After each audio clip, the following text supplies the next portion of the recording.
So the mid-2000s had some great games, like Most Wanted, Half-Life 2 and San Andreas, just to name a few. But beside those games stands proudly F.E.A.R, a game that was developed in 2005 by Monolith Productions, a company that made a few titles that you maybe heard of, like the classic and brutal FPS Blood and No One Lives Forever. But F.E.A.R was the finest work yet. And if somebody would ask me how I would describe F.E.A.R, well, I would say it's a mixture between The Ring, The Matrix and John Wick. And if you're wondering how I meant it and why do I think it's a great mix-up, stay tuned to find out. Before we start the video, make sure you hit that like button, subscribe, and with no further delay, let's start with this video. F.E.A.R was one of the first games that I played in 2005 on my new PC, and looking at the specs today, your fridge has probably better specs than my PC back in the day. I could run the game at only medium settings. F.E.A.R was a game that would melt your PC if you turn the graphics up. Not so good looking as Crysis at the time, but still a really good looking game in many aspects.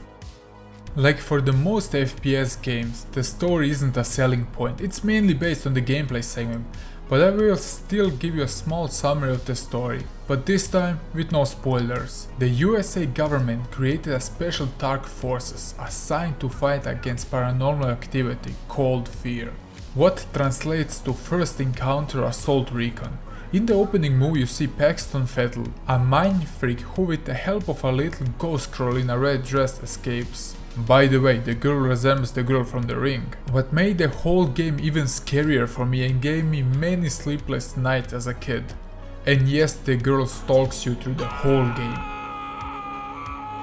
So after Paxton escapes, he uses his mind power to take over a horde of cloned soldiers to be used as his puppets. Master puppet, I'm pulling your string, twisting your mind, I'm smashing your dreams. Plus, Sir Paxton has some special taste in meat. Just to be warned, the game can get a bit graphic. After that, you are put in the shoes of the Point Man. And I'm not kidding, this is how the game actually is referring to you. The Point Man is still a rookie, but he was assigned to the task force because his special reflex skills. But I don't know how you get through the test, because immediately after you go on your first mission, visions start popping of some really nasty stuff. In the first level you have a simple tutorial where you can learn the basics of how to shoot and kick things, and then you are thrown into the first real mission, where you can use those things you have learned. So you jump out to the chopper with your buddies, and see a closed gate, and you're sent to hit a switch to open the gate. And remember the little girl? She kills your whole squad, turning them into a bloodstain. No. Anyway, let's talk about the melee combat, and it's so funny because you possess a few different kicks, so you can hit the enemies in the head, slide in, and it's just hilarious how the enemies are flying, so you feel like John Wick just kicking some ass. And then your visions are starting kicking in slowly, messing with your sanity, and this is a thing that is constantly happening through the game. But the meat and the bone of the game is the gameplay, of course. The Point Man, as I previously mentioned, has some special reflex, and that's how the game is explaining the slow motion. Probably because he is on some juice, cause you will take some special boosters to the game to boost your health, armor and reflexes. And using slow motion is so funny you won't get bored at any moment using it. And combined with the amazing graphics. The game uses the engine known as the Jupiter Extended Game Engine. It's a combination of DirectX rendering shader model 2 support, Havok game dynamics, particle physics, just many fancy things that made the game stand out from the other games in that era. In the game you can also have a benchmark test, so you can see how your PC is performing. But F.E.A.R is still amazingly good looking in some segments, how your shots are visible on the walls. If you shoot something electric, they will make sparks. Plus shooting any paper made them blow up in the air, what can get really hectic sometimes. And of course I mentioned the gore factor the game has, and it's brutal to call it at least. Blood will be scattered over the walls, limbs and heads will roll. Plus if you use the combat shotgun you will make the enemies explode if you come too close to them. just leaving a mist of blood. The weapons are mostly basic military weapons you can expect from such a game. That's brutal. First the handgun, and you can wield 2 at a time, which makes you feel like you're playing Max Payne. Plus, this is another game I need to review. Leave a comment down below if you're interested. Then there's the submachine, which is good at close range but inaccurate at long distances. But for that comes the stepbrother into the play, the semi-assault rifle, with a slower rate but making it more accurate at long range. Then there is the assault rifle with a scope weapon, and well, a weapon that was fun to use, but it was hard to find the ammunition. Plus the problem was that the game was mostly spent on tight corridors, so assault rifle with the scope isn't the best option. Then there is a rocket launcher, what I only use to kill the bigger enemies you encounter in the game. And for the other stuff I found it mostly unhandy. But let's talk about the 2 best weapons in the game, what makes the game really unique. First, the particle gun, which shoots a laser-like beam and turns the enemies into a bone pile. It has a huge damage output, killing mostly every enemy with only one shot. And I couldn't stop using the weapon, but somehow I didn't find it too fun to use with the slow motion. But let's come to my favorite weapon of all time, the high velocity Penetrator. It's basically a nail gun, but instead of nails you're using iron bolts. So let's combine high velocity with bolts and you're basically feeling like Van Helsing. This gun was so much fun to use that I couldn't get enough. The best part is you can hook enemies on the wall with this weapon, what really results in some bizarre moments. The weapons are so placed in the levels you will always know which gun to use. Because if you see somewhere the rocket launcher, you can prepare there is gonna be a boss fight, but it's kind of predictable. The game doesn't give you many weapons to play around with, but they are all well optimized and fun to use, and I didn't mind it at all. And honestly, in my case I was switching the weapons on the fly to try other tactics, and I didn't find it repetitive in any way.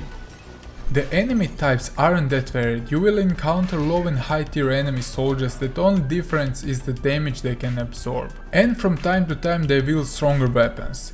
Aside from them, you will see your worst nightmare, this dude.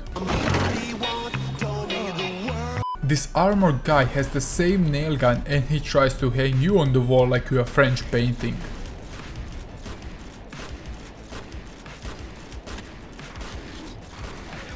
And then there are the robotic units, the few laser shooting drones and the fucking turrets that I just hate, and I just try to avoid and rush through that levels. But at one point you can take the control of the turret and let your inner rage out.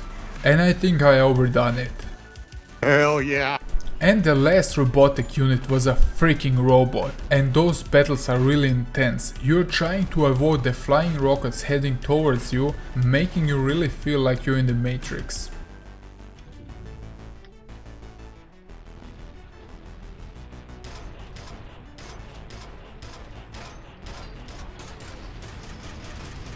And oh my god, I almost forgot the most badass enemy of them all, and that's the invisible ninja soldier. So obviously from the title of the game you can figure out that the game has a horror aspect to it. And the game manages to make a great atmosphere. Through the whole game you're having visions, seeing things that are unreal, lights flickering, doors close suddenly. The whole game is pretty dark and you will always watch on your flashlight to be fully charged. Plus the game is on normal pretty challenging and you can die in a matter of seconds. The enemy soldiers are really smart and I would say that many modern day shooters should just bow their heads to F.E.A.R, because how the enemies behave, they will do everything to get you out of cover, they will flank you or send one guy behind you to kill you. Often you will hear their conversation and how they react to your actions, making the whole game very immersive.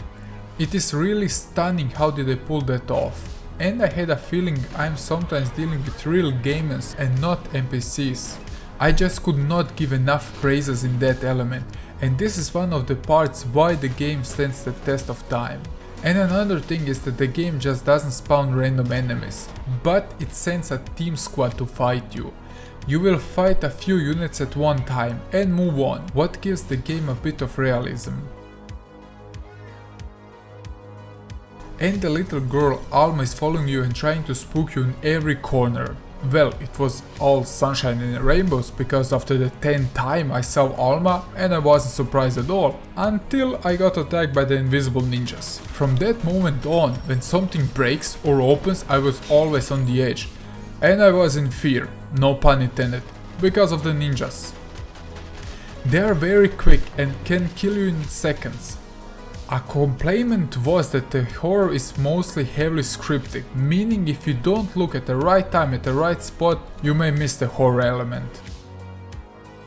The music shifted from industrial sounds to more techno beats, and mostly the game captured the tone and the loneliness. And I didn't find any time that the music was not synced with the game's vibe. The voice acting is good, especially the soldiers. Through the whole game you have also a connection with your headquarters, and you will count telephones to hear messages to get a deeper look into the game. Simply put, F.E.A.R was a masterpiece, and I would recommend you to jump back without thinking twice. How the game implements the horror aspect, it is just amazing. In my case was mostly because of the ninjas, because they scared the shit out of me. The bad part is the scripted horror parts that you can easily miss, and they are so often that you get used to it. Well, that was in my case. But I enjoy overall horror games, so everyone takes that aspect a bit different. If you are easily scared, maybe this game isn't a game for you. The graphic and the sound is still amazing considering the game is now 16 years old. The levels are maybe a bit bland. I hated how the first half of the game were mostly fighting in the offices, what I found okay in the beginning, but after a few hours it was just boring. But the fights in the back alleys were a good mix-up, because there were more open areas to fight. Still, the game is more enjoyable in smaller and tighter areas. And I said already, the effects were top notch, from the explosions to the flying bullets heading towards you. The story was good, but honestly I don't wanna spoil the ending. I think you need to see that for yourself. But the ending was a bit of a cliffhanger. Nevertheless, it was intense. But what I found really annoying was that fat ginger. Hello? Who's there? Oh, that's it. Lately, I've been called a ginger. A fat ginger. It didn't quite fit the tone of the game, I would say. It tried to be funny, but considering it's a horror game, well, it was just cringe. How they displayed him eating cheesy puffs. I love cheesy puffs. You love cheesy puffs. So after 16 years, would I recommend you to play F.E.A.R? Well, of course yes. The game has almost none flaws in my opinion, and it holds the testament of time really good. With its tight combat, clever AI and good horror atmosphere, it won't waste your time. And it's neither a long game. If you're quick enough, you can finish it in 6 hours, what is really a sweet spot for an FPS game. So, I hope you liked my video.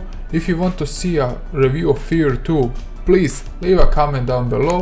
Consider subscribing if you didn't, and leave a like. It will help the channel. So see you in the next video. Stay safe and take care.